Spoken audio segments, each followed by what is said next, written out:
Hey, I was going to use this just for one bit, this arrow thing, but come to realize we're talking about suicide prevention, right? Do you know how flexible you have to be to commit suicide with a bow and arrow? It's really rough. Anyway, this is a community, like we have a community, and the community of comedians is very good. Rory just told me that joke right there to deliver to you guys. So it's just people helping each other out in the background. Isn't that great? And Rory's coming up next, but he would like me to tell you that he runs an open mic at the Loud House at 7 o'clock on Tuesdays. Okay, let's hear from Rory. Yes, hi. I like how he said that. I want you to tell them this. I had a friend when I was little who always used to tell his parents, Rory wants to know if he can sleep over, like he was telling on me for asking. Whatever, it's fine. He's dead now. Here we go. Welcome to my favorite thing, my favorite part of the night, guys. Me. Yeah. I love doing comedy so much. It's my favorite in the world. I love it more than sex even, which is ridiculous. Look at me. I'm great at sex. Cool. A few people laughed. I didn't mean to write a joke, but my girlfriend agrees. She laughed right in my face the first time I said it. Everybody that didn't laugh, congratulations. You have great taste in me. I agree. That's good. I learned just the other day in bed the difference between what do you want me to do and what do you need me to do? Do you guys know? One is like, ooh, what do you want? This is spicier. And the other is like, this isn't working right. I'm not gonna get graphic. I got to the age where it stops working right every time before I got to the age where it stops waking me up in the morning.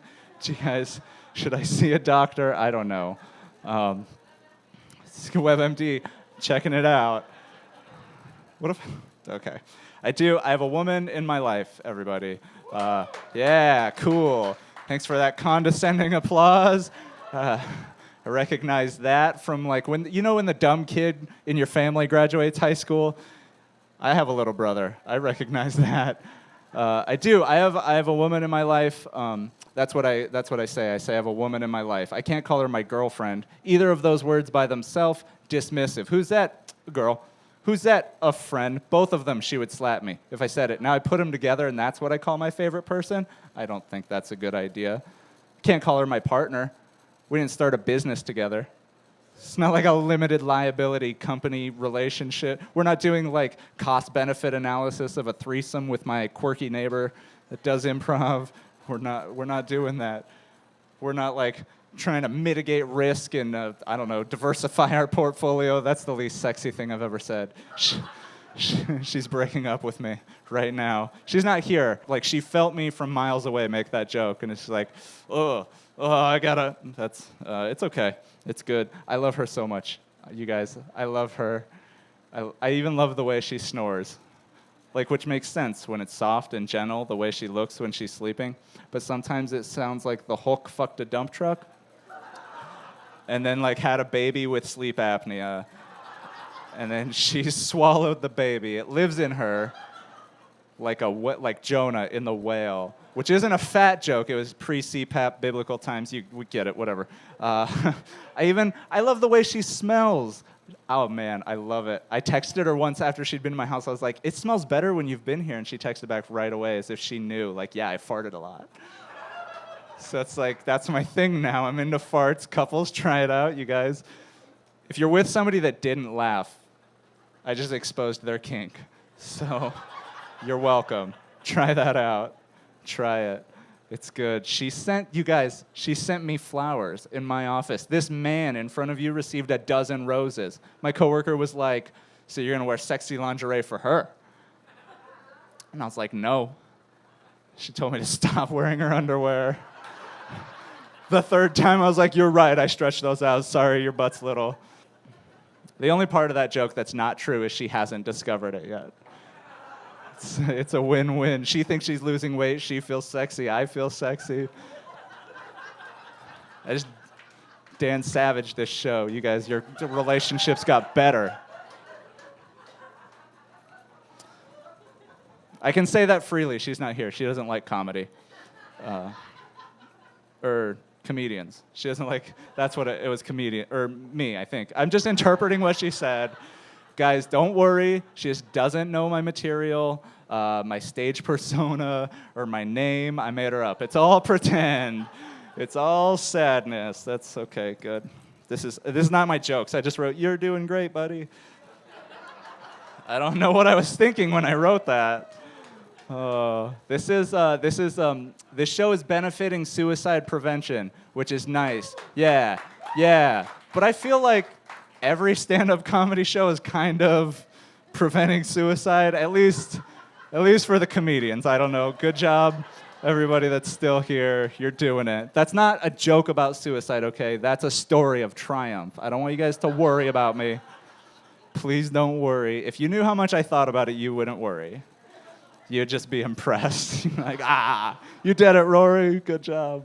So anyways, that's what's happening. Good. I don't know if you guys can get this from my general vibe, but I'm the kind of man that only uses women's soap. Do you guys get that from me at all? I just want to smell like flowers. I don't want to smell like swagger. Old Spice's most popular scent is swagger. You know the polite word for overconfidence? Do you guys, like when you're just gaslighting people with your armpits? You know what I mean? It's like swagger is the word for when I'm just drunk enough to forget I don't like myself, but like also too drunk to like care what anybody else thinks. You know, it's like when you start stand-up comedy. All right, here we go. They also have a scent called Pure Sport. Look at me. This guy, this hairdo, not a sport. Barely a sport at best. I'm like the guy that turns on ESPN and sees they're playing billiards. I call it billiards. What's pool? I know the rules. I don't, shut up. I'm the kind, like Pure Sport for me, my dad called me one time. He was excited because he saw on ESPN3 back in the 90s, they were playing cards. And I was like, poker? Who cares, Dad? They do that all the time. And he's like, no, dude, they're playing Magic the Gathering on ESPN3. That's what kind of pure sport I am. Sorry, I guess. I don't know. Only thing about pure sport that I want to... Okay, all right. My little brother played Little League his whole life. Not his whole life. He's 23 now. They're like, you're drunk. You have to leave. He played Little League his whole childhood, so I've been stuffed in like enough gym bags to know I don't want to smell like pure sport. The only thing about Little League that you want to smell like is that cute boy in the snack bar with like the weird long hair, and he's kind of chubby. He'll grow out of it. Probably try stand-up comedy. Talking about myself, you guys. It's not like I saw him here and I'm hitting on him. Thank you. That's a weird place for a clap, but I'll take it. I need all of your pity. I know that it's time for a haircut because, like, well, you know when you see somebody that's, like, walking gracefully and rhythmically and they're, like, skinny and you're like, dancer. Or you see somebody, like, kind of buff and sweaty with a jersey and you're like, athlete. People see this hair and my pajamas and they're like, off-duty alcoholic clown. God, that's just my vibe. That's what, I don't smell good and I have this hair and I look drunk. I was worried about it one day before a show and I was telling my friend the new clown joke and he's like, no, dude, you look like you always just got out of a convertible.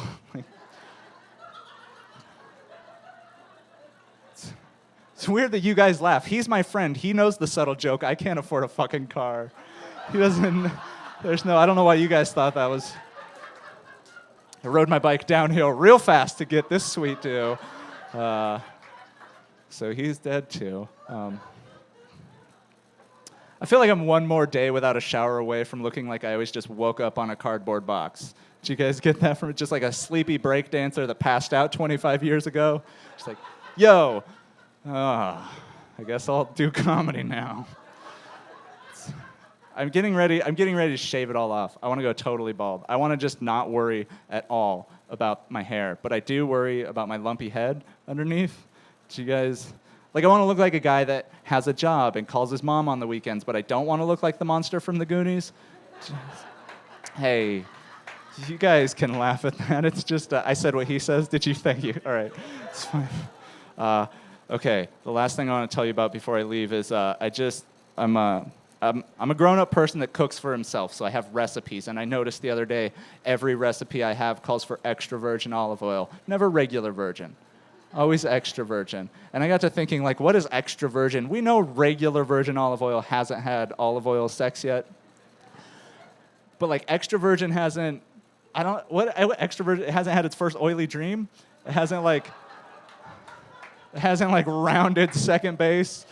That's like olive oil that hasn't discovered the space between the cushions and the couch in his mom's basement, where he's living when he's 31, just like, getting into stand-up comedy. I'm fine. Suicide prevention, dudes. It's cool, thank you. Is there a difference? Can you guys taste the difference? Like, I want to do a Pepsi challenge, and if I can't taste that extra virginity, I want my money back. Which is a weird thing to say out loud. Hey guys, I paid for extra virginity. Don't tell strangers that. You guys don't count. We're friends. Who wants virgin anything? Like, I want experienced olive oil. Yeah, I want olive oil that's gonna teach me tricks. I like olive oil that's gonna make me feel plain vanilla, which is the grossest flavor of olive oil.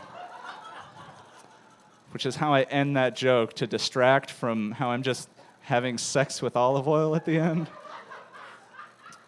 So that's my Popeye impression. I'm Rory Montserrat. Good night.